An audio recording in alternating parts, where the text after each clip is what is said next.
Une fois n'est pas coutume, je fais cette vidéo en réaction à ce commentaire « Hâte de voir vos gosses vous foutre la misère ». Avant de vous donner un peu de contexte, et comme le fait finement remarquer quelqu'un d'autre en réponse à ce commentaire, je tenais à souligner que moi aussi, je trouve ça cocasse, le fait d'avoir une photo de profil avec écrit « Good vibe » et de lâcher des propos aussi passifs-agressifs. Bref, en ce qui concerne le contexte, ce commentaire est une réaction en lien avec un extrait de vidéo tiré d'une émission que je co-anime avec mon compère Mehdi, intitulée « Mais de quoi tu parles ?»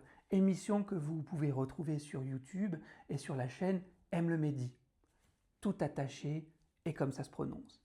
Et où nous y débunkons les propos de Pascal le grand frère, entre autres en matière d'éducation, et dans laquelle nous défendons idée basée sur des études sérieuses à ce sujet, selon laquelle la bienveillance est plus efficace en matière d'éducation que la peur et la maltraitance.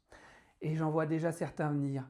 Non, éducation bienveillante n'est pas synonyme d'absence de cadre, bien au contraire. Alors, qu'on ne soit pas d'accord avec nous, c'est une chose qui ne nous pose pas plus de problèmes que cela.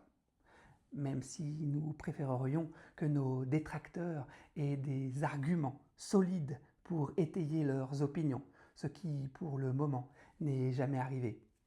Au passage, si jamais l'espace commentaire est là pour ça. Par contre, ce qui me pose problème, si on laisse de côté qu'implicitement pour cette personne, nous serions obligés d'avoir des enfants pour pouvoir parler objectivement d'éducation, car c'est bien connu, un médecin ne peut soigner que les maladies qu'il a déjà eues, c'est que si nos enfants sont susceptibles de nous faire la misère en grandissant, c'est qu'ils auront souffert dans leur enfance d'une mauvaise éducation.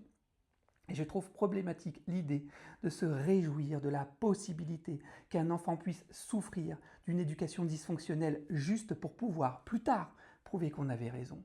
Pour ma part, je ne me réjouis jamais à l'idée de savoir qu'un enfant souffre de la maltraitance qu'il subit, et donc je n'ai jamais hâte de pouvoir constater que cela engendrera très certainement de la souffrance internalisée, voire possiblement une forme de violence intrafamiliale. L'un des plus gros problèmes des personnes maltraitantes, c'est leur manque pathologique d'empathie émotionnelle. Et vous, dites-moi en commentaire ce que vous en pensez. À très bientôt.